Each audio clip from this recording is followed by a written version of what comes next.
हमारी सायंकाल की क्लास में समय सार महाग्रंथ चल रहा है, जिसमें हमारी चर्चा इसकी 18 नंबर की गाथा पर हुई।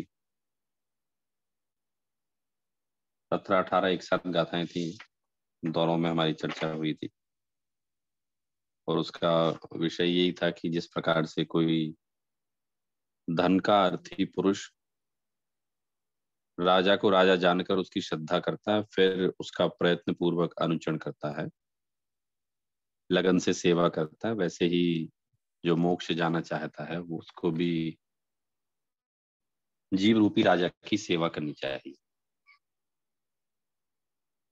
और उसका अनुचरण भी करना चाहिए, अर्थात अनुभव के द्वारा उसको जानना चाहिए। फिर उसके बाद है कि जिस तरह से कोई धनार्थी राजा पहले तो प्रयत्न पूर्वक जानता है, धनार्थी पुरुष प्रयत्न पूर्वक राजा को जानता है, फिर श्रद्धान करता है, फिर अनुचरण करता है, फिर उसकी आज्ञा में रहता है। उसी प्रकार से मोक्षार्थी जीव भी पहले तो आत्मा को जानता है, जानना चाहिए, फिर उसका श्रद्धान करना चाहिए, फिर उसका अनुचरण करना चाहिए और अनुभव के द्वारा उसमें लीन हो जाना चाहिए। तो आपके काम की सिद्धि इसी प्रकार से होगी और कोई काम की सिद्धि होने का उपाय है नहीं। तो हमारे हमें अक्सर ये प्रश्न हुआ करता है कि आत्मानुभूति कैसे हो, हम स्वयं को कैसे जाने। तो आप यूँ समझिए, आचार्य ने उसी बात का उत्तर यहाँ दिया है कि इसके अलावा आत्मानुभूति होने का, अपने साध्य की सिद्धि होने का कोई दूसरा उपाय नहीं। केवल एक यही उपाय है जिससे कि आपकी साध्य की सिद्धि हो सकती है। फिर उसी बात को और स्पष्ट किया था हमने लास्ट टाइम कि वो पर्याय रूप से जो भेदा भेद को जानता है, तो बोले वो पर्याय रूप से भेदा भेद को नहीं जानना है उसको। तो मैं ये जीव तत्व हूँ और ऐसा ही हूँ, समस्त अन्य भावों से मैं अलग हूँ और ऐसे जानने मात्र से ही इसके साध्य की सिद्धि होगी, अन्य कोई इसका उपाय है। तो बोले ये जो आत्मा की अनुभूति की जो बात कर रहे हैं आचार्य, बोले वो किसके जानने में आ सकती है? बोले बोले सबके जानने में आ सकती है, बालक से लेके वृद्ध तक। तो बालक से लेके वृद्ध तक में जवान तो आ ही गए। जो आचार्य अमृतचंद है उनने टीका में लिखा हुआ है ऐसा, मतलब ये शब्द है टीका में, यदा त्वा बाल गोपालमेव सकल कालमेव स्वयं स्वयं वानुभूय भूय माने अपि। वो कह रहे हैं कि ये किसके जानने के लिए है? ये सब आपा आबाल गोपाल सबके सदा अनुभव में आने योग्य है और अनुभव में आने योग्य तो है, लेकिन ये अनादि के जो इसको बंधन है, उस बंधन के कारण से ये जो जीव है ये मूढ़ है, अज्ञानी है।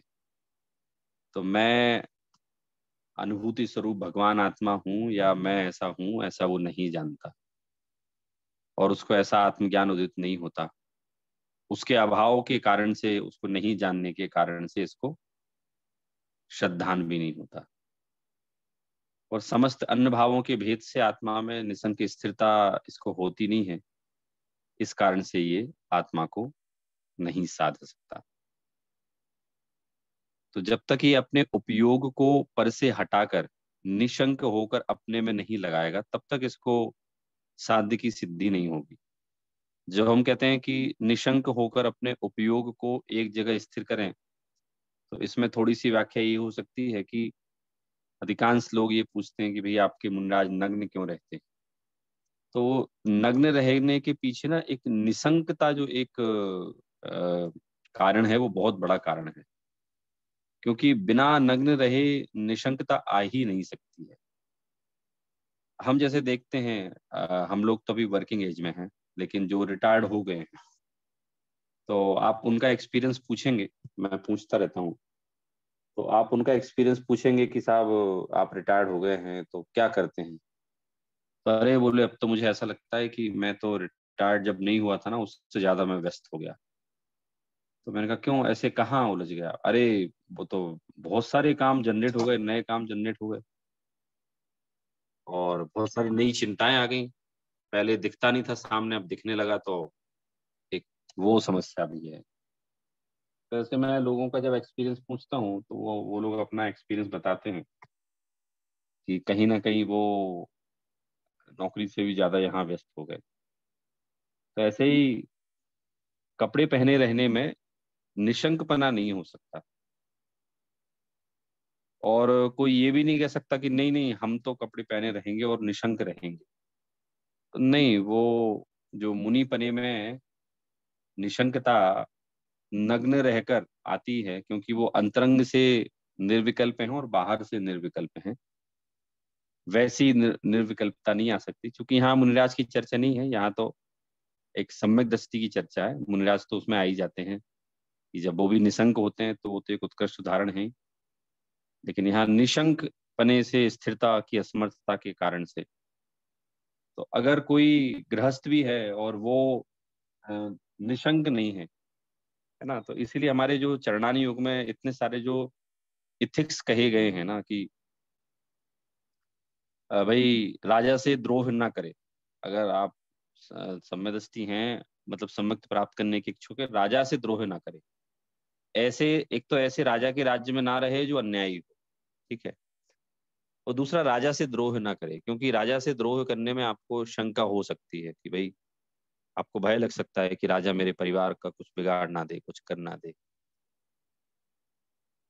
फिर जैनियों के लिए भाई आप कोई ऐसा व्यापार ना करो जिसमें आपको निरंतर विकल्प रहे, है ना। हिंसा का व्यापार है, कोई चमड़े का व्यापार है, वो तो विकल्प का व्यापार है, हिंसा का व्यापार है। तो ऐसा व्यापार ना करो जिसमें आपको विकल्प रहे, आकुल व्याकुलता रहे, है ना। ना ज्यादा बहुत उधार दो, ना किसी से लो। तो ये हमारे चरणानी योग के जो है, तो चरणानी योग के ये जो रूल हैं, पहले मुझे ऐसा लगता था कि क्यों क्यों बता रही है, इससे धर्म का क्या संबंध है। लेकिन जब ये निशंक पने का जो सिद्धांत पढ़ने में आया कि निशंक होना चाहिए उसको, तब जाके वो समझ लीजिए आत्मा के अनुभव में या आत्मा रूपी राजा को ध्यान दे पाएगा। तो वो यही रीजन है कि अगर कहीं भी शंका रही, कहीं भी किसी प्रकार से भी कोई शल्य रही, तो वो इसे सम्यक्त प्राप्ति में बाधा होगी। और हम देखते भी हैं, आप लोग कई बार क्लास पढ़ने आते हैं, रेगुलर आते ही हैं आप लोग, तो कहीं कोई विकल्प रहता होगा तो हमारा उतना मन नहीं लगता जितना रेगुलर लगता है। सपोज दैट, मान लो मैंने आपके देख लिया कि भैया आपका मन नहीं लग रहा है, फिर मैंने आपसे बाद में पूछा कि मन क्यों नहीं लग रहा था आपका।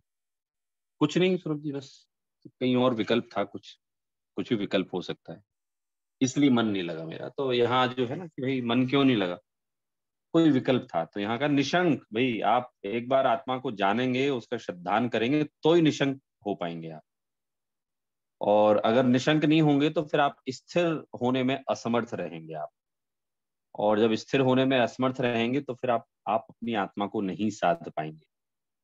तो जिसको आत्मा को साधना है वो उसे तो अपनी निशंक होना ही पड़ेगा, उसे तो आत्मा रूपी राजा की सेवा करनी पड़ेगी, श्रद्धान करना ही पड़ेगा उसको। इसके अलावा तो कोई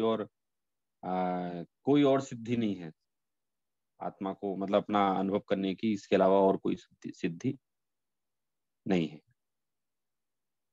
तो यहाँ जो अनुभूति शब्द का जो प्रयोग है वो निर्मल पर्याय की अर्थ में ना होकर भाई यहाँ जो त्रिकाली ध्रुव के अर्थ में है, मतलब मैं एक अनुभूति स्वरूप एक आत्मा हूँ, वैसा यहाँ बताया गया है यहाँ। और अज्ञानी उस आत्मा को नहीं पहचान पाते, उसमें जम नहीं पाते, रम नहीं पाते। लेकिन ज्ञानी ना उसके भेद ज्ञान के बल से पर पदार्थों को जान लेता है। वो पर पदार्थों को जानकर पर को पर जानता है, निज को निज जानता है, और अपनी योग्यता अनुसार उसमें रमण करता है। तो यहाँ तक एक हमने चर्चा की थी। चर्चा तो इसमें और भी डिटेल में हो सकती है, क्योंकि हमारी चर्चा है ना, तो डिटेल में तो कितनी भी हो सकती है, लेकिन इसी विषय को आचार्यों ने और आगे बढ़ाया है, तो हम वो देख सकते हैं। एक 20 नंबर का इसमें छंद है, हमने लास्ट टाइम पढ़ लिया था ये, और इसके डिटेल बाकी थी। कथमपि समुत्पात त्रितत्वमप्येकताया अपतित मित मात्म ज्योति रुद गच्छद गच्छद गच्छम सतत मनुभवामो अनंत चैतन्य चिन्हम न खलु यस्मादन्यथा साध्य सिद्धि। यहाँ हमने थोड़ी सी चर्चा की थी। न खलु यस्मादन्यथा साध्य सिद्धि, इसके अलावा और कोई साध्य की सिद्धि नहीं है। किसके अलावा साध्य की सिद्धि नहीं है, तो वो चर्चा हमें करनी थी कि भाई आ, अपने आप को जानने के अलावा, आपके आत्मा के अनुभव के अलावा सुख रूपी आपका जो साध्य है, साध्य मतलब टारगेट, जो टारगेट आपका है ना, सुख रूपी ही टारगेट है, तो वो कैसे प्राप्त होगा। इसके अलावा और कोई साध्य की सिद्धि नहीं, जो हमने कही है उसके अलावा कोई साध्य की सिद्धि नहीं होने वाली है, नहीं हो सकती है। तो इस कलश में जो बताई जा रही है वो एक आत्मा के साध्य की सिद्धि बताई जा रही है कि आपको साध्य की सिद्धि कैसे करनी है, और इसी से लिंक करके अब आगे की जो गाथा है ना वो बताएंगे कि भाई ये अज्ञानी क्यों है, ये भाई आपने तो इतनी बढ़िया बात बता दी फिर भी लोग समझते क्यों नहीं। तो इसमें यही करें कि भाई आप एक बात मान के चलो कि जब तक आप स्वयं को नहीं जानेंगे तब तक आपका काम नहीं होने वाला है। और सुखी होने का एकमात्र उपाय स्वयं को जानना है ना। ये निश्चय ने का चूंकि ग्रंथ है ना, इसलिए हमारी ऐसी बात चलेगी पूरे ग्रंथ में। पर से दूर करना, अपना उपयोग पर से हटाना, इस पूरे ग्रंथ का एक पर उद्देश्य है। भेद विज्ञान प्रकटाना इस पूरे ग्रंथ का एक उद्देश्य है। तो हम ऐसा सोच सकते हैं कि भाई जब आत्मा और ज्ञान एक हैं, और तो फिर आप ऐसा क्यों कहते हैं कि अपनी उपासना करो, अपने आप को जानो। जब आपने का ज्ञान आत्मा है और आत्मा ही ज्ञान है, तो फिर उसको उपासना के लिए क्यों कहा जाता है उसमें। तो इसलिए कहा जाता है क्योंकि हम अनादिकाल से ज्ञान से बनी हुई आत्मा है, लेकिन फिर भी हमने उस ज्ञान से बनी हुई आत्मा को जाना नहीं ना कभी। नहीं जानने के कारण हम अज्ञानी रहे। जैसे ऐसा अपन उदाहरण ले सकते हैं ना कि किसी के घर में सोना गड़ा हुआ रखा है और 20 साल हो गए उसको। अचानक जो उसका बेटा था उसको एक दिन अपने पापा के कोई तिजोरी की चाबी मिली। तिजोरी खोली तो उसमें एक नक्शा टाइप का रखा हुआ था। नक्शा खोल के उसने देखा तो पता चला कि ये तो घर का ही नक्शा है और इसमें कुछ हाईलाइट हो रहा है। तो उसको ध्यान से डिकोडिंग की उसकी। तो डिकोडिंग करने पर पता चला कि ये तो घर में कहीं एक जगह इंडिकेट कर रहा है। वहां गए, खोला वहां तो देखा वहां तो बहुत धन था। तो फिर पत्नी ने बोला भाई आपके घर में धन था और आपने कैसे अभाव में रखा, मेरे को क्यों नहीं निकाला ये। अरे बोले था तो घर में लेकिन मुझे नहीं पता था, ये पता होता तो मैं निकाल लेता। ऐसे ही है हम, जब आत्मा का अनुभव करते हैं, आत्मा को जानते हैं, तो हम कहते हैं स्वयं से, ऐसा क्वेश्चन करते हैं, ऐसा प्रश्न करते हैं कि हमने अपने आप को पहले क्यों नहीं जाना, हम क्यों अज्ञानी रहे। तो ये कि भाई आप अज्ञानी इसलिए रहे क्योंकि आपको स्वयं का भान नहीं था। यद्यपि ज्ञान रूप से बने हुए थे, फिर भी आपने स्वयं पे ध्यान नहीं दिया, इसलिए अज्ञानी आप सदैव बने रहे। तो ज्ञानी कैसे बना जा सकता है, तो इसके लिए तो वो स्वयं बुद्धत्व से बना जा सकता है या बोधि बुद्धत्व से बना जा सकता है। टीका में आया है ये शब्द, स्वयं बुद्धत्व बोधि बुद्धत्व कारण कारण पूर्वत्वेन ज्ञानस्योत्पत्ति है। ज्ञान की उत्पत्ति कैसे होती है, स्वयं बुद्धत्व से होती है या बोधि बुद्धत्व से होती है। ठीक है। देखिए मैं अभी पूछूंगा, आप लोग ध्यान से सुनिए। आई डोंट नो आप लोग को कितना समझ में आ रहा है कितना नहीं आ रहा है, लेकिन मैं आपको बताते जा रहा हूँ और आप लोग अभी रिवीजन कर लीजिए। मैं पूछूंगा कि मैंने क्या बोला आपको। तो आत्मा जो है, इसके अलावा और कोई साध्य की सिद्धि नहीं है। तो फिर आचार्य ने टीका में ऐसा लिखा कि भाई अगर कोई ऐसा प्रश्न करता है कि जब आत्मा और ज्ञान एक है तो फिर आप आत्मा की उपासना की प्रेरणा क्यों दे रहे हैं। तो बोले हैं तो एक, लेकिन ये अज्ञानी है क्योंकि इसने अपने आप को स्वयं जाना नहीं। और वो ज्ञान वाला बना जा सकता है दो तरीके से, स्वयं बुद्धत्व से या फिर बोधि बुद्धत्व से। स्वयं बुद्धत्व से मतलब उसे खुद समझ में आए और दूसरा उसे कोई समझाए। तो स्वयं समझ में आने का मतलब भी यहाँ वही है कि जो निसर्गज और अधिगम सम्यक दर्शन हमने पढ़ा था ना 6 ढाला जी में, वही वाली बात यहाँ है, निसर्गज और अधिगम सम्यक दर्शन वाली, कि नरक में जो होता है ना वो स्वयं बुद्धत्व रूप से सम्यक तो होता है, लेकिन पूर्व के संस्कार तो रहते हैं ना। पूर्व में किसी ने समझाया, बिना समझाए तो कैसे समझ में आएगा, तो उसे बोलते हैं स्वयं बुद्धत्व। बोधि बुद्धत्व मतलब वर्तमान में किसी ने समझाया। तो बोले कि अज्ञानी ज्ञानी एक कंडीशन में बन सकता है कि वो या तो स्वयं बुद्धत्व उसको हो जाए या बोधि बुद्धत्व हो जाए। तो बोधि बुद्धत्व का मतलब यही है कि काल लब्धि आने पर एक तो या तो स्वयं जान ले या फिर कोई उपदेश देने वाला मिल जाए। तो बोले कि ये ऐसा है तो फिर वो अनादि से अप्रतिबुद्धत्व ही रहा, अज्ञान दशा रही, तो क्यों रहा? तो बोले इसने स्वयं में अपनापन स्थापित नहीं किया, बोले इसने कभी, और स्वयं में अपनापन स्थापित नहीं करने के कारण से ये अज्ञानी रहा। अब ये ठीक है, रहा, मान लिया अज्ञानी रहा, तो कब तक रहेगा ये अज्ञानी? एक शब्द है, आप लोग कॉपी पेन लेके बैठे हो तो लिख लीजिए, कब तक अप्रतिबुद्ध रहेगा, है ना। अप्रतिबुद्ध मतलब अज्ञानी रहेगा, प्रतिबुद्ध मतलब होता है ज्ञानी, और अप्रतिबुद्ध होता है अज्ञानी। तो कहा कि साहब ये अपनापन जब तक स्थापित नहीं करता अज्ञानी रहेगा, तो कहा कि साहब कब तक रहेगा ये? तो इस प्रश्न का उत्तर देने के लिए आचार्य ने 19 नंबर की गाथा लिखी। तो यहां तक एक मैंने आपको 18 नंबर, 17 18 से लेके हमारा जो कलश चला 20 नंबर का, कि कथमपि समुत्पात्र त्रिमप्येकताया। तो इसका मीनिंग ऐसा है कि यद्यपि आत्मा को त्रय रूप बोलते हैं, सम्यक दर्शन रूप, सम्यक ज्ञान रूप, सम्यक चारित्र रूप, त्रय रूप से बोलने के बाद भी ये अपना एकत्व कभी नहीं त्यागती। और इसका चिन्ह क्या है आत्मा का? आत्मा का चिन्ह है चैतन्य है।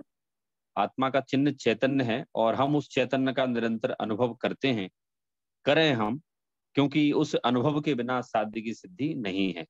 ये हमने कलश जो है पढ़ा था, इसका हिंदी भी मैंने लास्ट टाइम बताया था आपको। त्रय रूपता को प्राप्त है पर ना तजे एकत्व को, यह शुद्ध निर्मल आत्म ज्योति प्राप्त है जो स्वयं को, अनुभव करें हम सतत ही चैतन्यमय उस ज्योति का, क्योंकि उसके बिना जग में साध्य की हो सिद्धि ना। हम उस ज्योति का अनुभव निरंतर करें, क्योंकि उसके बिना जगत में साध्य की सिद्धि हमें होने वाली नहीं है। तो यहाँ तक मैंने आप लोगों को समझाया। अब आप लोग मुझे बताइए कि क्या समझ में आया, फिर हम 19 नंबर की गाथा लेते हैं। तो तो भी है मुझे यहाँ पे हाँ बताइए। अ, जैसे ये अपने यहाँ पे देखा कि कैसे आत्मा की प्राप्ति हो सकती है। तो मुझे याद है कि मैं एक बार तत्वार सूत्र पढ़ रहा था, तो कहीं वहां पे जो सम्यक दर्शन के कारण थे, उसमें एक कारण ऐसा भी, यानी प्रकार थे, नहीं कारण नहीं थे, प्रकार। सम्यक दर्शन में बहुत सारे वो प्रकार बताए गए, वो परम अवगाढ़ सम्यक दर्शन, फिर अवगाढ़ सम्यक दर्शन, फिर वो क्षय क्षमिक क्षय, अलग अलग अलग ऐसे भेद बताए गए। जैसे केवली का सम्यक दर्शन है, वो परम अवगाढ़ सम्यक दर्शन बोलते हैं, केवली भगवान का जो सम्यक दर्शन होता है। तो उसमें हम्म। एक प्रकार का सम्यक दर्शन ऐसा भी बताया गया था उसमें, कि जो जिनेंद्र भगवान की देशना के बिना होता है ऐसा। तो मुझे वो बहुत आश्चर्य हुआ, वो जान के कि ऐसा कैसे है, मगर वहां लिखा हुआ था वो। उसके बारे में थोड़ा कुछ नहीं नहीं, बता देशना सकते के हैं? बिना नहीं होता। उसको आप यूं मान लीजिए कि जैसे कि आप कोई सामान खरीदते हैं, ठीक है ना, तो आपने मेरे से कहा कि सौरभ जी, मैं मेरे कांटेक्ट तो ना सीधी फैक्ट्री में है, तो जो प्रोडक्ट मैनेजर है ना वो मेरा दोस्त है, तो मैं ना फैक्ट्री से सीधा सामान ले आता हूँ। तो मैंने कहा वो ब्रांड तो मैं भी खरीदता हूँ इंडिया में। अच्छा, वही ब्रांड आप खरीदते हैं, किससे? तो मैंने कहा मेरे यहाँ जो ग्रोसरी वाला है उससे खरीदता हूँ। तो अल्टीमेटली मैन्युफैक्चरिंग जो है ना, मैन्युफैक्चरिंग उसी फैक्ट्री में हुई, आपने सीधा जाके खरीद लिया। यहाँ मैंने कोई ग्रोसरी वाले से खरीदा। अल्टीमेट जो प्रोडक्ट है, माल है, वो तो वहीं का है ना। तो ऐसे ही जिनेन देव के अलावा तो तीन लोग को जानने वाला और तत्व का निरूपण करने वाला कोई है ही नहीं ना। तो अगर किसी ने मान लीजिए जिनेन देव की वाणी नहीं सुनी, ठीक है, तो मुनराज की वाणी सुन ली, उनकी देशना से हो गया उनको। कोई और विद्वान की बात सुनी, तो विद्वान की बात में विद्वान की बात ही नहीं है वो एक्चुअली में जिनदेव की बात है।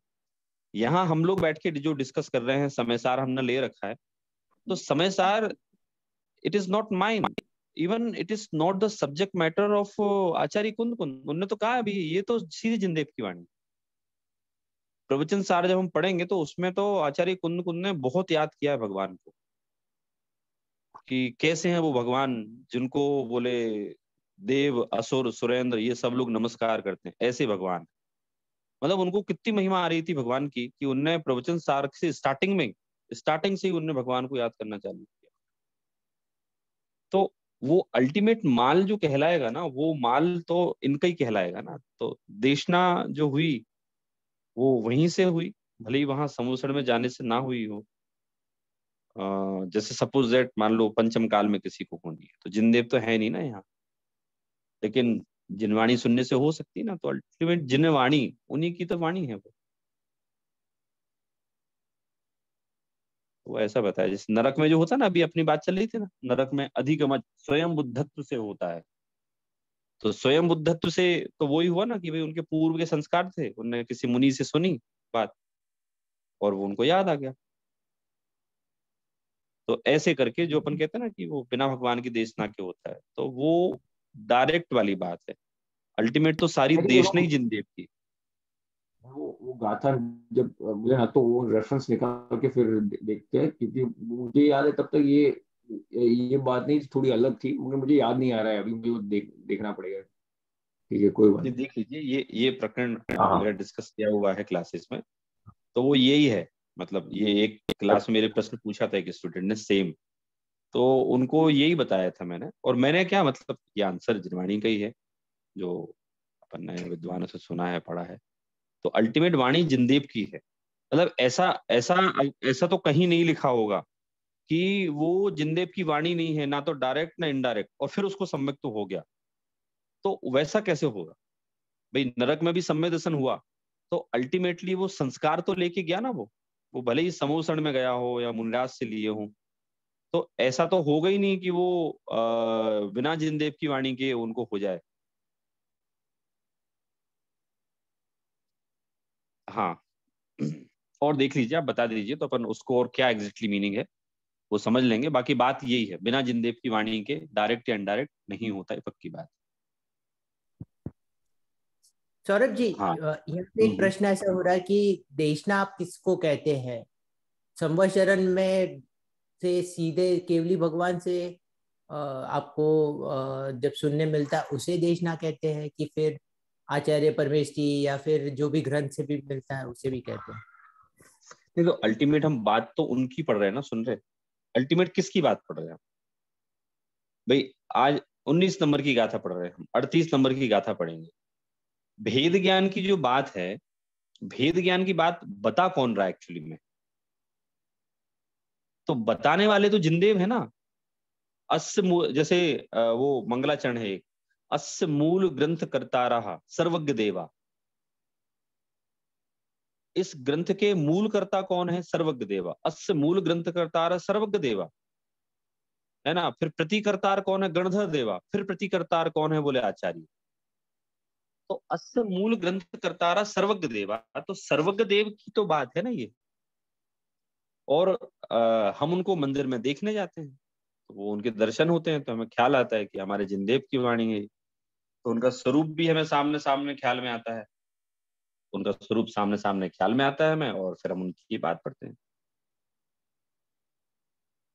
ठीक है कुंदन जी? हाँ ठीक है सौरभ जी। सौरभ जी, लेकिन एक डिफरेंस तो होता होगा, राइट? क्योंकि केवली भगवान की वाणी सीधी आए या फिर जिनवाणी में से मतलब आके भी थोड़े चेंजेस हो सकते हैं, राइट? नहीं देखिए, अगर निमित्त की दृष्टि से जब हम कहें ना, तो हमें ऐसा दिखता है कि केवली भगवान जैसा निमित्त अगर मिल जाए तो सम्यक तो क्यों ना हो। लेकिन आप लोगों को आदि पुराण का याद होगा कि उन्हीं साक्षात केवली भगवान की वाणी का निमित्त पाकर मारीची के जीव ने 363 मत स्थापित कर दिए थे। और जबकि वो तो मुनि अवस्था में थे, जो इनके पोते थे ना मारीची के जीव, भगवान महावीर की पूर्व पर्याय, वो तो मुनि अवस्था में थे वो तो।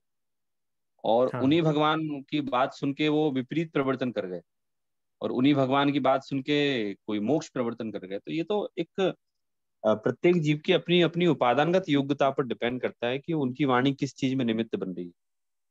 मारीची के जीभ को उनकी वाणी मिथ्यात्व परिणमन करने में निमित्त बन गई, और कई सारे लोगों को सम्यक में। तो वो हमें ऐसा लगता है कि वहां जाने पे कुछ जादू हो जाता होगा, ऐसा नहीं होता।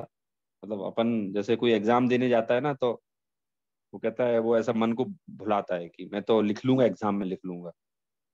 तो हम कहते हैं भाई साहब, आपको जो यहाँ जो आता होगा ना, वही एग्जाम में लिख पाएंगे आप। एग्जाम में कोई अलग से जादू नहीं होता, आपको जो यहाँ याद करेंगे समझेंगे वही आप लिख पाएंगे। तो ऐसे ही जिनवाणी, वो क्या बोलते, जिसकी योग्यता हो, तो उसको भगवान की वाणी डायरेक्ट भी कारण बन सकती है और इनडायरेक्ट भी बन सकती है। तो वो हमारी ठीक है। एक व्यक्तिगत योग्यता पर डिपेंड करता है। तो यहाँ पे हम ऐसे ही कह रहे हैं कि ये निमित्त है, उपादान कारण तो स्वयं आत्मा को जानना और उससे ही होगा। नो डाउट कि निमित्त भी सही ग्रंथ और सही मतलब जिन वाणी से ही होगा। और साथ में अगर अगर केवली भगवंतों का, और अगर स्वरूप में मतलब वहीं वहीं में संवत्सरण में हो जाए तो बहुत ही अलग ही मतलब बात होगी। हाँ, है ना, बराबर। देखिए, कार्य की उत्पादन सामग्री जो है ना, कारण किसको कहते हैं? तो कार्य की उत्पादक सामग्री को कारण कहते हैं अपन। तो सम्यक दर्शन की उत्पादक सामग्री क्या है? एक निमित्त, एक उपादान। तो निमित्त क्या हो सकते हैं? मुनि हो सकते हैं, साक्षात जिनदेव हो सकते हैं, वो हमें निमित्त हो सकते हैं। और उपादान क्या है? उपादान उसकी स्वयं की योग्यता है। मतलब इसमें तो बड़ा सहज सा सिद्धांत है, स्वयं की योग्यता होने पर तो कुछ भी हो ही सकता है ना। और हमारी स्वयं की योग्यता है तो वह निमित्त बन गए। योग्यता नहीं हो, मारीची की जीभ की नहीं थी योग्यता, तो बेचारा, मतलब बेचारा क्या, अब तो भगवान बन गए, उस समय के लिए बोल रहा हूँ, बेचारा। वो फिर योग्यता नहीं थी तो बाहर सुन के आए, और फिर उनको नरक निगोद में जाना था, तो फिर वो वैसा काम किया उनने। तो हमारी योग्यता आने पर निमित्त तो मिलते ही मिलते हैं ना। और या यूं समझो, जो निमित्त मिल गए तो आप समझ लो हमारी योग्यता आ गई। जी, तो इसमें मैं ऐसे भी मान सकते हैं कि मुनि के साथ रहना, मुनि के मतलब उनके साथ से सीखना, वो सब बहुत ही बड़ा एक निमित्त होगा, राइट? अगर जिनवाणी तो पढ़ते ही है, बट उसके साथ जितना भी मुनि का संग हो मतलब उतना अपने को करना, मतलब उससे भी एक बहुत बड़ा निमित्त ही गिनेंगे उसे। बिल्कुल बिल्कुल। अब वो है ना कि आपकी उपादानगत योग्यता आ गई है तो उनका संग मिलेगा, और आपकी उपादानगत योग्यता होने पर उनका संग जो है आपके ऊपर ज्यादा इम्पैक्ट डालेगा, रादर देन अदर्स। दूसरे की बजाय आप पे ज्यादा इम्पैक्ट डालेगा, क्योंकि आपकी योग्यता वैसी है। वो है ना, नीति में तो है ही, देखिए कि पुरुष स्त्रिया चरित्रम पुरुषस्य भाग्यम देवो न जानाति कुतो मनुष्य। भाई, स्त्री के विचार, है ना, और पुरुष का भाग्य कोई नहीं जानता कहाँ बदलेंगे, कि सारे संसार में कोई नहीं जानता। जैसे वो हमारे पास, हमारे यहाँ तो पुराणों में कहानी भी है कि वो राजा की पत्नी थी, राजा की पत्नी, और वो महावत पर मोहित हो गई थी। राजा की पत्नी महावत पर, और कैसे? कुबड़े महावत पर। तो वो कुबड़े महावत पे मोहित हो गई, तो हमें बड़ा आश्चर्य होता है कि साहब कुबड़े महावत पे कैसे मोहित हो गई। तो जब हम महावत की दृष्टि से अगर देखते हैं तो साहब निमित्त तो स्ट्रांग है ही नहीं, वो तो महावत का जो निमित्त है वो तो स्ट्रांग है ही नहीं। फिर साहब कैसी हो गई? तो बोले साहब उसकी तो होनहार खराब होनी थी साहब। तो क्योंकि अगर आप मानो कि साहब वो महावत तो बहुत सुंदर लगता था, सुंदर भी नहीं था वो तो कुबड़ा था वो तो हमें सामान्यतः ऐसा दिखता है कि निमित्त के, अगर निमित्त स्ट्रांग मिल जाए तो हम स्ट्रांग, क्वेश्चन ये भी है ना कि स्ट्रांग निमित्त किसे कहें।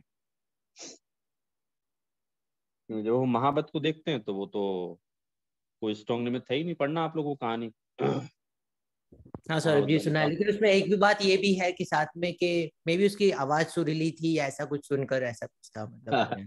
देखिए, वो तो ऐसा, मैं यही तो बोल रहा हूँ करेक्ट। कि कोई जो रूप पर मोहित होता है, वो कहता है भाई आवाज तो सबकी अपनी अपनी होती है, हमें तो सब रूप प्रिय है तुम्हारा, राइट। ठीक है।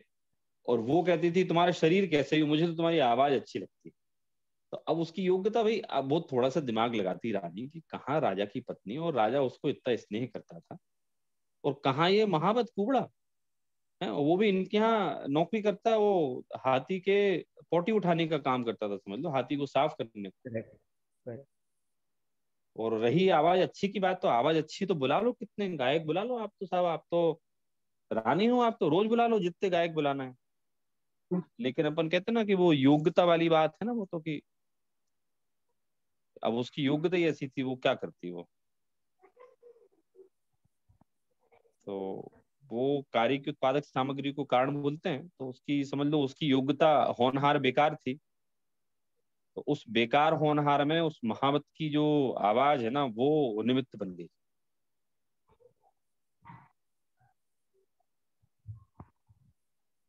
तो तो जी इसमें मैं इसमें और एक चीज ये भी देख रहा हूँ कि फिर वो राजा की ने भी अपनी अपनी खुद की मतलब ये अच्छी कर ली, वो भी एक अच्छी बात मतलब उससे उससे एक एक साइड ये भी देख सकते हैं एक पहलू से कि उसे अपने अपने हाँ आत्मा का बराबर फिर कल्याण कर दिया। बराबर एकदम एकदम वो बोलो जिसकी योग्यता जैसी हो ना वैसा काम उसका हो जाता है। अभी अभी जैसे वो अपने संजीव जी का वो श्रद्धांजलि सभा थी स्मारक में, तो आप लोगों ने भी सुनी होगी। तो संजीव जी दादा के बहुत निकट थे, उनके पुत्र जैसे ही थे वो, उनसे सब सीखे पढ़े। तो वो बोले, दादा मतलब हुकुमचंद जी भारे बोले कि आप लोग क्या सोचते हो कि मुझे दुख नहीं है। अब क्या होता है फिर एक गंभीरता आने के बाद एक दुख व्यक्त करने के एक अपने गंभीर तरीके होते हैं। वो उनके आंसू भी निकले होंगे तो अकेले में निकले होंगे, उदास रहे होंगे अकेले में रहे होंगे। तो वो बोले आप क्या सोचते हो मुझे दुख नहीं है क्या। बहुत दुख है, आप लोग नहीं समझ सकते मुझे कितना दुख है, और होगा सहज में है। लेकिन साथ में उनने बढ़िया बात क्या बोली कि भगवान महावीर का जन्म होना था बोले तो ये उनके जो मम्मी पापा थे ना भगवान महावीर के, सिद्धार्थ और क्या नाम था मम्मी का उनकी, त्रिशला माता। त्रिशला। हाँ भाई इनके मम्मी पापा थे, ये पहले बैचलर थे दोनों। तो भाई अगर इनकी शादी ना होती तो क्या भगवान महावीर गर्भ में आ पाते क्या, नहीं आ पाते। तो होती कैसे नहीं, बात तो ये बोले उनकी शादी होना तो सर्वज्ञ देव ने देख ली थी ना, और उनके द्वारा भगवान महावीर का जन्म देख लिया था, क्योंकि भगवान महावीर के जन्म की तो घोषणा हो गई थी। कोई ऐसा तो था नहीं कि साहब अभी अब सोचेंगे कौन उनके माता पिता बनेंगे। तो फिर उनने वही समझाए, मतलब उस बात से वो ये बोलना चाहते थे कि मुझे दुख बहुत है, लेकिन समता मुझे इस बात को सोच के आती है कि अब सर्वज्ञ देव ने अगर किसी की आयु उतनी ही देखी हो तो उसमें हम सर्वज्ञ देव के ज्ञान को बदल नहीं सकते। और सर्वज्ञ देव ने तो देखी है ना, बनाई थोड़ी है सर्वज्ञ देव। क्योंकि हम लोग रागी लोग हैं, थोड़ा सा हम लोगों को राग रहता है, तो उसके कारण से हम कमजोर पड़ जाते हैं। लेकिन असली बात तो यही है। आज ही मेरी किसी से चर्चा हो रही थी, तो मैंने उनसे यही कहा, मैंने कहा देखिए वो चले गए, बहुत दुख की बात है, कल के दिन मैं भी जा सकता हूँ। आज मैं और आप उनकी चर्चा कर रहे हैं, हो सकता है कल आप मेरी चर्चा किसी और से करो। लेकिन इन सब में एक सत्यता ये है कि अगर एक बार आत्मा शरीर से निकल जाए, फिर उसके बाद साक्षात जिनेंद्र देव क्यों ना आ जाए। जिनेंद्र देव छोड़ दो, अपन तो संसार का सबसे शक्तिशाली व्यक्ति इंद्र क्यों ना आ जाए। इंद्र आकर भी वो व्यवस्था जो हो गई है ना उसको नहीं बदल सकता। तो उनने भी कहा हाँ बात तो एकदम सही बोल रहे हैं आप। मैंने कहा यही सोच के भले ही आज हमें ऐसा लगता है ना, कि मैंने लास्ट टाइम आपको उदाहरण दिया था कि इष्टोपदेश में एक बहुत बढ़िया श्लोक है, मुझे बहुत अच्छा लगता है, मैं अक्सर सारी क्लासेस में बताता हूँ उसको, मैं आपके में बताया था मैंने, कि एक जंगल में आग लग गई, हिरण दौड़ रहे हैं सारे, और एक व्यक्ति पेड़ पे बैठा हुआ है और वो देख रहा है कि देखो हिरण जल रहे हैं, जंगल में आग लग गई। तो उससे कहते हैं मूर्ख, तुम उसी जंगल में हो तुम, और जिस पेड़ पे बैठे हो, वो भी जलने वाला ही। तो ऐसी वाली बात है कि अब हम ये नहीं सोच सकते कि हमारे पास बहुत समय है और जंगल में आग लगी है तो हिरण जल रहे हैं दूसरे। वो हम लोग समझ लें कि वो आग तो हमारे पेड़ तक पहुंचने वाली है, वो तो आज नहीं तो कल, कल नहीं तो परसों पहुंचेगी वो आग, वो कहाँ जाएगी आग। तो ये तो क्या होता है, निमित्त की बात अपनी चल रही थी कि निमित्त कुछ भी हो सकती, कोई कहे साहब उनको क्यों हो गया ये, क्या उनका तो खाना पीना बहुत स्वच्छ था, शुद्ध था, हो गया साहब, क्या करें, किसी को कुछ भी हो सकता है, कोई कारण तो है ही नहीं उसमें। तो अच्छा था ये, प्रेरित जी का प्रश्न अच्छा था इसमें, और कुंजन जी आपने भी अच्छी चर्चा करी है, तो लोगों को और क्लैरिफाई हुआ ये। हाँ बराबर है सबको, आगे बढ़े। चलो जी, सिर्फ एक बात यहाँ कहना चाहता हूँ कि हम सिर्फ यहाँ पर्याय दृष्टि से जो देख रहे हैं, मैंने अभी पंडित जी की बात सुनी, तब तब राजेंद्र जी की, तब उन्होंने एक बात अच्छी कही तब कि हमारी दृष्टि ही पर्याय पे है। जब तक हम जीव दृष्टि से आत्मा की तरफ नहीं देखेंगे, हमें हर पर्याय में कुछ ना कुछ दुख या ये तो दिखते ही रहेंगे, और हम आकुलित ही रहेंगे। निराकुल होने का यही है कि हम अपनी मतलब आत्मा की तरफ देखें, और फिर पर्याय दृष्टि अगर चली जाए तो हमें ये मतलब ये दुख तो होगा ही टेम्पररी वाला, बट परमानेंट सुख कहाँ से है वो पता चल जाएगा। हाँ होगा ना, देखिए मैं तो मतलब एक बड़ी बड़ी रियलिटी बात वाली बात सोचता हूँ। आज हम सब लोग इतने समय से साथ में हैं, तो मुझे भी ऐसा लगता है और आप लोगों को भी ऐसा लगता होगा कि हम लोग तो जीवन भर का साथ हो गया ना हम लोगों का, तो राग भी है हमारा एक दूसरे से।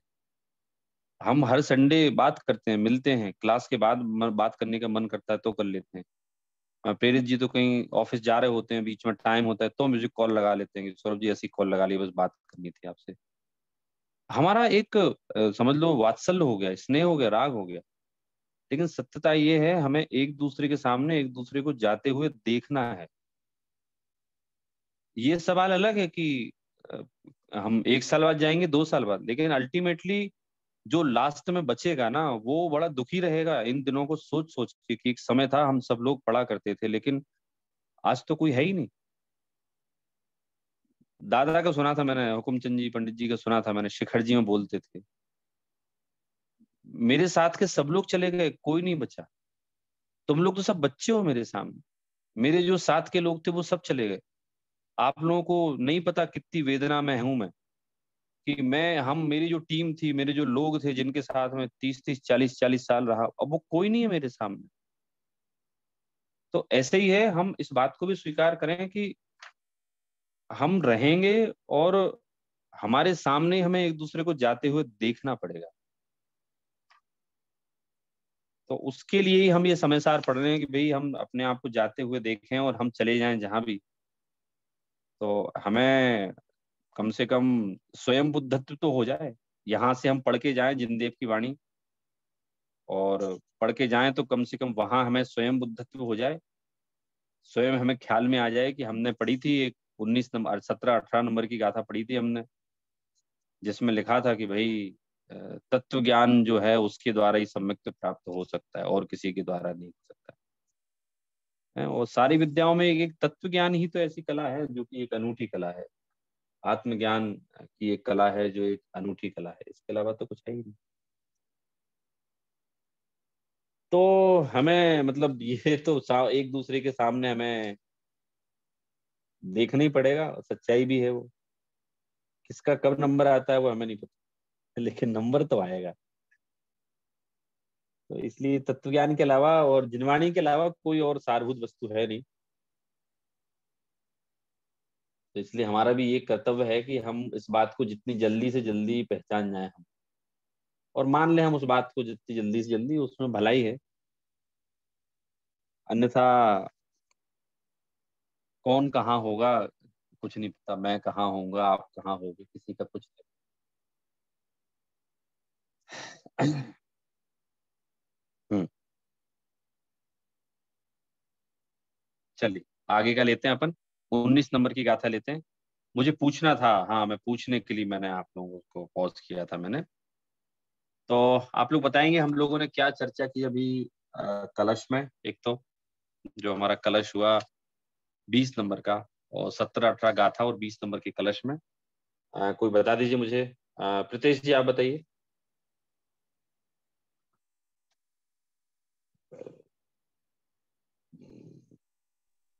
हैं प्रीतेश जी जी जी सौरभ जी। कंफर्टेबल है? जी जी क्या हम्म, क्या कहा सौरभ जी? मैं बोल रहा हूँ 17-18 नंबर की गाथा में, और हमने ये जो कलश निकला 20 नंबर का, हमने इसमें क्या सब्जेक्ट लिया ताकि हम आगे और 19 नंबर की गाथा में लिंक कर पाएंगे उसको।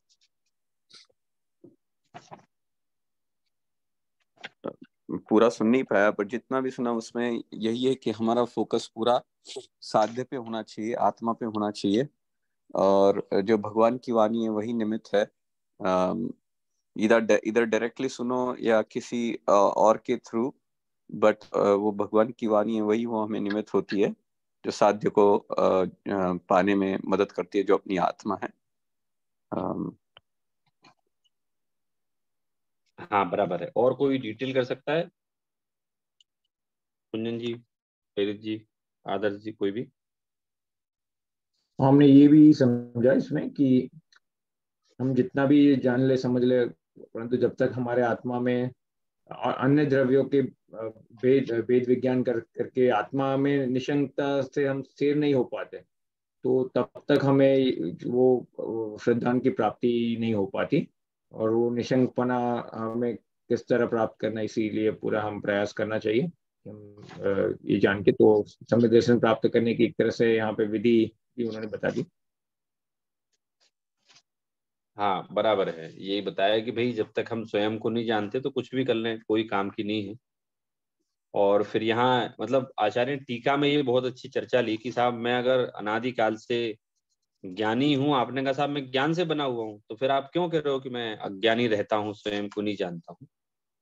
तो उन्होंने कहा कि आपने कभी अपने ऊपर ध्यान नहीं दिया, आपने कभी अपने आप को पहचाना नहीं, और जब आपने अपने आप को पहचाना नहीं तो उसके कारण से ही आप अज्ञानी रह गए। अब 19 नंबर की गाथा ऐसी है कि ठीक है साहब मैं अज्ञानी रह गया, लेकिन कब तक रहूंगा मैं अज्ञानी? मैं आपने ये तो बता दिया कि मैं अज्ञानी रह गया, लेकिन मैं अज्ञानी कब तक रहूंगा ये आप मुझे बताइए। तो उसकी चर्चा के लिए हम लोग 19 नंबर की गाथा पढ़ते हैं। मैं यहां से पहले एक बार पढ़ता हूँ, फिर आप लोग उसको पढ़िए बाद में। कम्मेणो कम्मम्मीये अहमिति अह कम च कम्मेणो कम्मम जा ऐसा खलु बुद्धि अपड़ी बुद्धि हवदी ताव। पढ़िए, एक साथ पढ़िए आप लोग।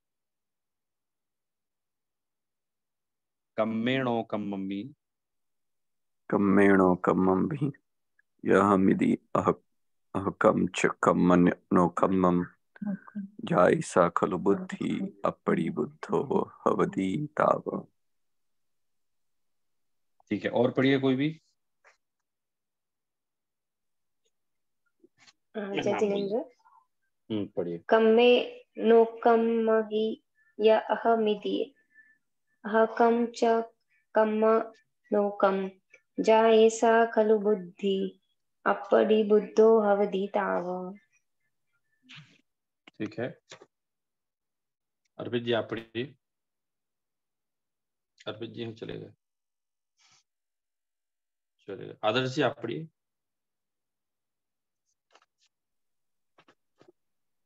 कम्मेणो कम्महि य अहमिति अहकं च कम्मणो कम्मं जा एषा खलु बुद्धि अपरि बुद्धो हवति ताव। बहुत बढ़िया। हाँ कुंजन जी आप पढ़िए।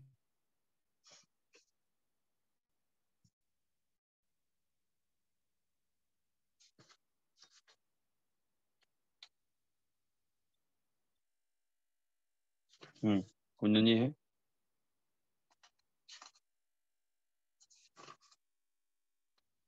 हाँ सर प्लीज। कम्मेणो कम्मिहि य अहमिति अह च कम्म नो कम्मं जायेसा खलु बुद्धि अपरिद्धि बुद्धो हवति ताव।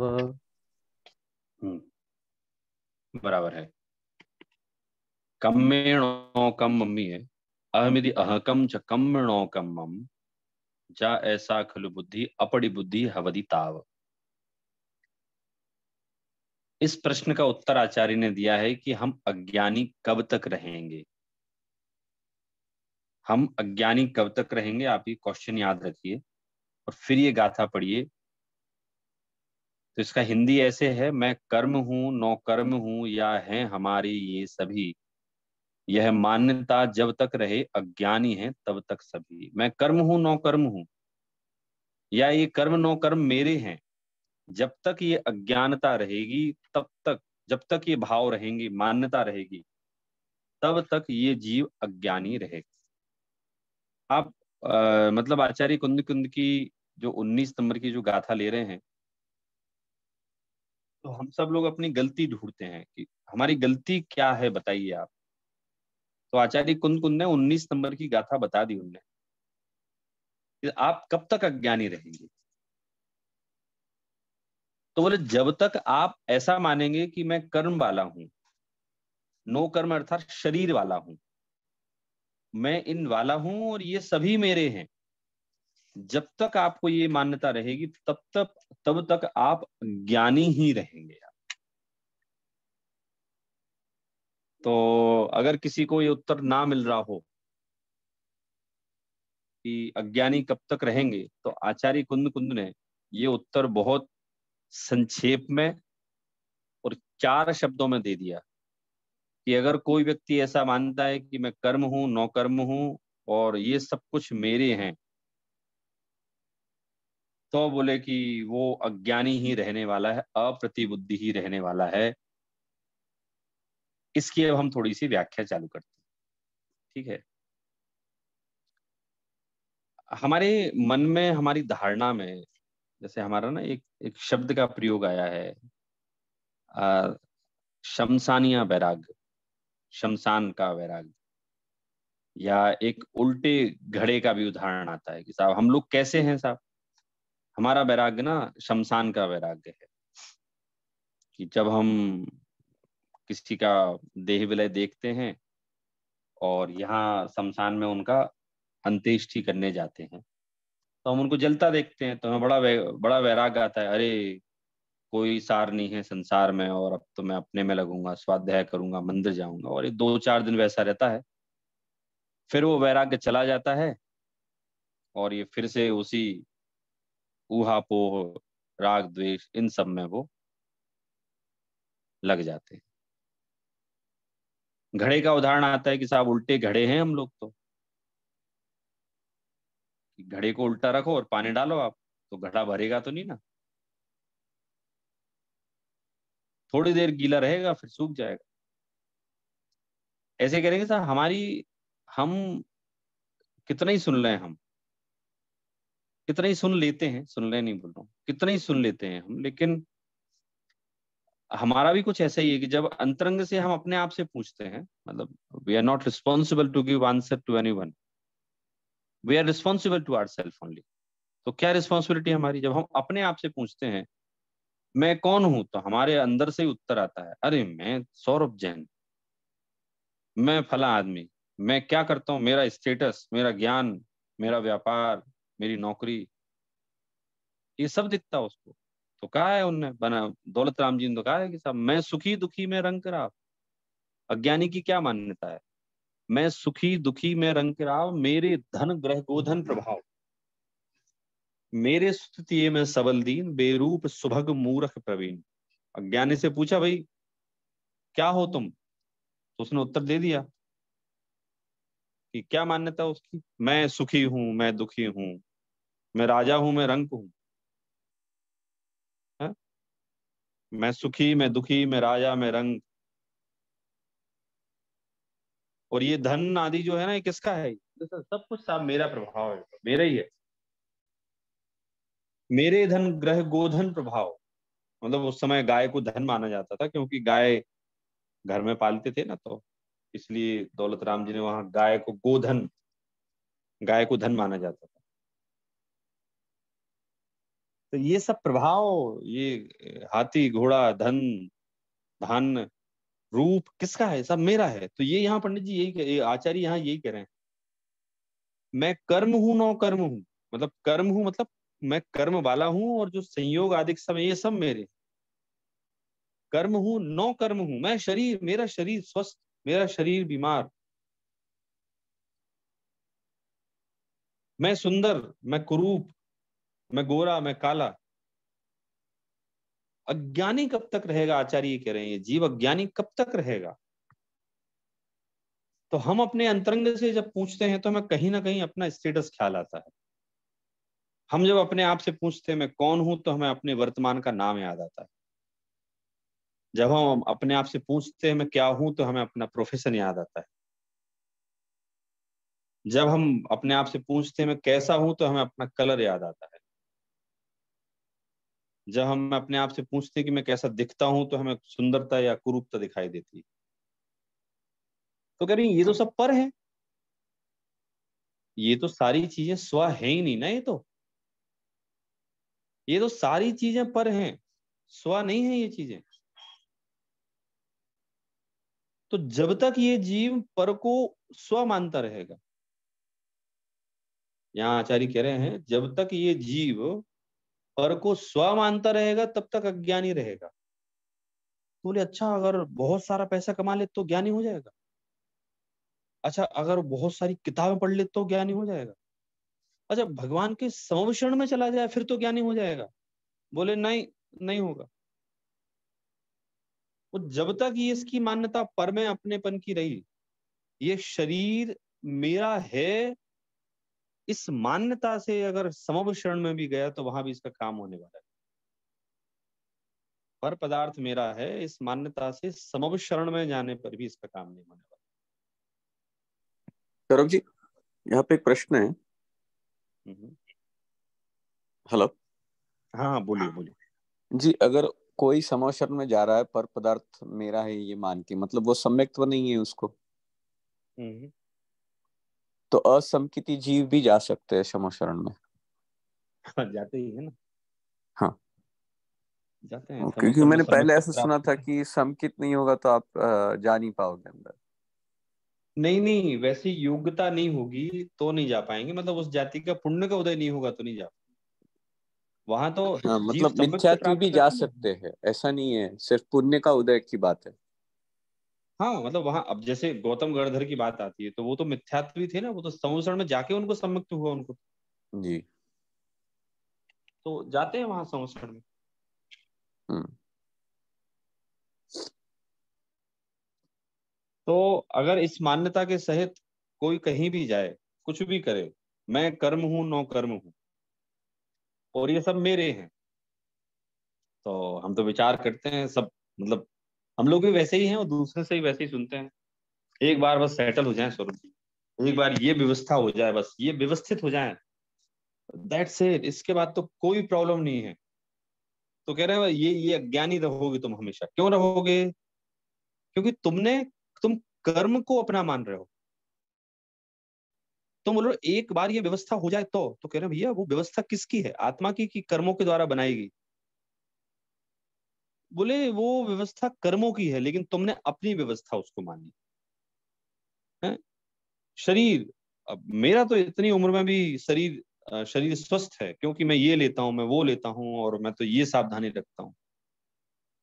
तो कह रहे हाँ रखो ना, आप सारी सावधानी रखो, लेकिन ये मैं पने का जो भाव है ना, मेरा शरीर सुंदर, बूढ़ा, यंग, मेरा शरीर, ये जो मान्यता है ना, बस ये गड़बड़ है।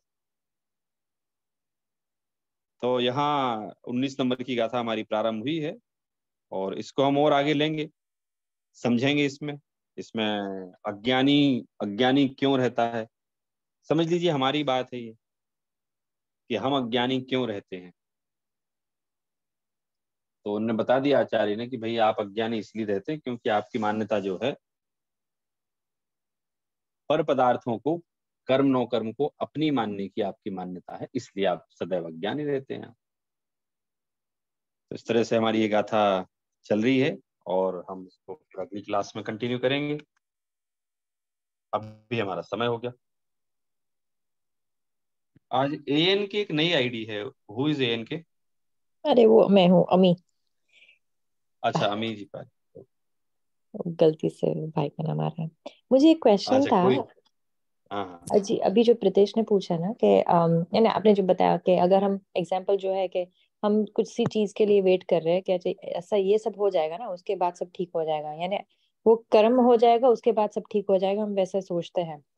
तो अगर कर्म के हिसाब से नहीं सोचना है तो किस तरह सोचना है, यानी वही सेम एग्जांपल में आप क्या क्या बताएंगे जिससे हम कर्म पे नहीं डिपेंड हो रहे हैं, यानी?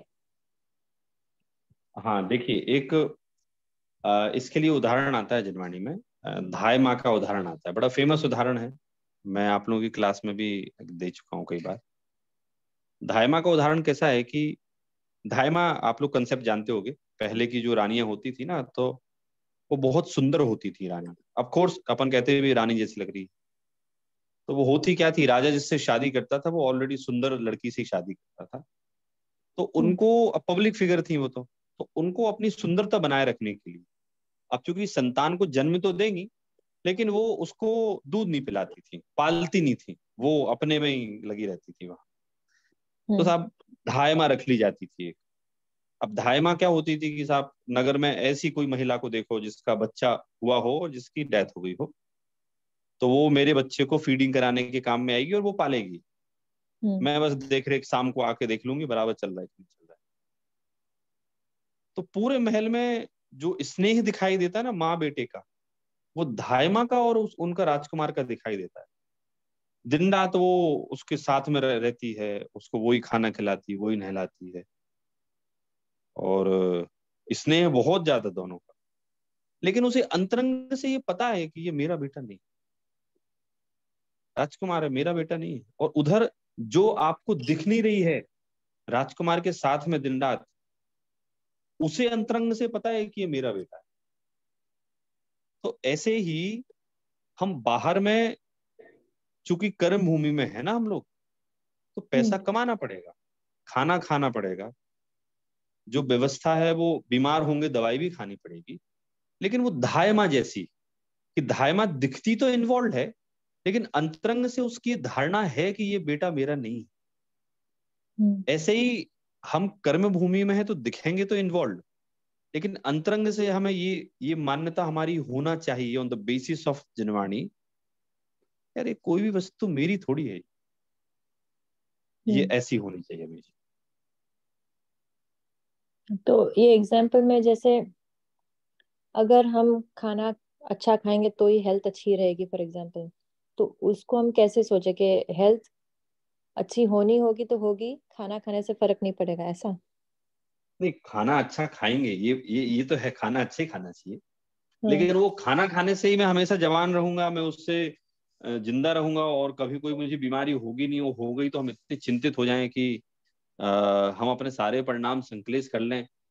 तो अच्छा खाना खाने को मना ही नहीं है, लेकिन वो खाना खाने से हम यंग रहेंगे, ये करने से हम ऐसे रहेंगे, और नहीं होने पर अगर वैसा हो जाए, तो वो मान्यता तो शरीर के प्रति बहुत प्रगाढ़ एकत्व की सूचक है ना, कि बहुत ही just intensely attached with body, और रहते हैं, बहुत सारे लोग रहते भी। जी, इसे ऐसा देख सकते हैं ना कि हम्म। अगर हम साइड वॉक फुटपाथ पे चलते हैं तो सेफ है। ऐसा नहीं है कि जब जो होना है तब सो होगा, इसके लिए मैं रास्ते के बीच में चलूं। तो मुझे अच्छा खाना खाने, हेल्दी खाना खाने से रोग होने के चांसेस कम है, या तो रिवर्सल के भी चांसेस ज्यादा है। बट अगर कर्मों में लिखा है तो वो जो भी चांसेस है वो होना है तो हो ही जाएगा। बट उसमें हम जो अभी जो कर रहे हैं, जैसे मेडिसिन का कहा आपने कि मेडिसिन तो खानी है, जो दवा तो खानी है बीमार होने के बाद। ऐसा नहीं कि अभी वो कर्म का है तो मैं कुछ दवा नहीं खाऊंगा, जो होना है सो हो जाएगा। बट ये याद रहे कि दोनों का रोल इक्वल प्ले करता है। इसका मतलब ऐसा नहीं कि मैं ये छोड़ के सब वही करूं और वो छोड़ के सिर्फ यही करूं। हाँ यानी भाई देखिए, कम इसमें ऐसा करो है पर कि फल का ये मत करो, नहीं नहीं, वैसा नहीं, हम लोग एक्सपेक्टेशन। क्या है जी, हम लोग कर्म भूमि में है ना, कर्म भूमि में व्यवस्था ऐसी है। उदाहरण के लिए बोलता हूँ, जैसे आप लोग जब इंडिया से वहां जाते हैं ना, तो आप लोग को कार चलाने में थोड़ी दिक्कत आती है, जैसा कि आप लोगों ने बताया, दूसरों ने बताया, क्यों? हमारे यहाँ राइट हैंड साइड कार है, और वहाँ, सॉरी, वहाँ राइट हैंड साइड है, अब हमारे यहाँ लेफ्ट हैंड साइड है, ऐसे ही है ना, ये उल्टा है।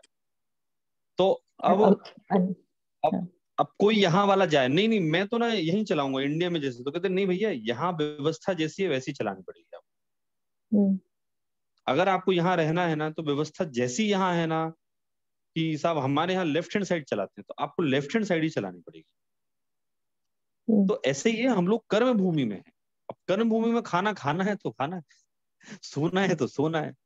मतलब हमें अगर कोई ये भी डिक्लेयर कर देना कि जैसे प्रीतेश जी की फील्ड वाले कर देते हैं डायग्नोस करके, साहब 1 महीने से ज्यादा, 15 दिन से ज्यादा समय नहीं है, लेकिन फिर भी उसको आहार निहार होगा। मतलब उसे वॉशरूम जाना है तो जाएगा बेचारा, वो कहेगा 15 दिन बाद मरूंगा मैं, अभी तो लग रही मेरे को, जाने दो। भूख लगेगी तो खाना मांगेगा वो। तो हम कर्म भूमि में हैं, कर्म भूमि की तो व्यवस्था आखिरी सांस तक वैसे ही चलेगी। मूल हमारा पॉइंट ऑफ डिस्कशन जो है ना, मान्यता का है। ये जो आचार्य ने 19 नंबर की गाथा ली है ना, मान्यता पर ली है कि हम मानते ऐसा है एक्चुअली में। उनका ऑब्जेक्शन आपकी बाहर की क्रिया पे थोड़ी है कि आप सब खाना क्यों खा रहे हैं, आप घर वालों के साथ क्यों रह रहे हैं, कमाने क्यों जा रहे हैं। आचार्य का ऑब्जेक्शन इस पे है ही नहीं। उसमें तो उन्होंने शब्द प्रयोग किया मान्यता। ऐसी मान्यता जब तक रहे तो क्लियर है अमित जी? हाँ हाँ ठीक है, या कह रहे हैं बस मान्यता है। ओके हाँ हाँ, समझ बढ़िया बढ़िया क्वेश्चन पूछा आपने आखिरी आखिरी में, है ना। इसको हम और आगे बढ़ाएंगे नेक्स्ट टाइम। Thank you. चलिए जिनवाणी स्तुति लेते हैं हम। निज निधि निज में बताइए अनंत उपकार है, उसके लिए जिनवाणी माँ को वंदना।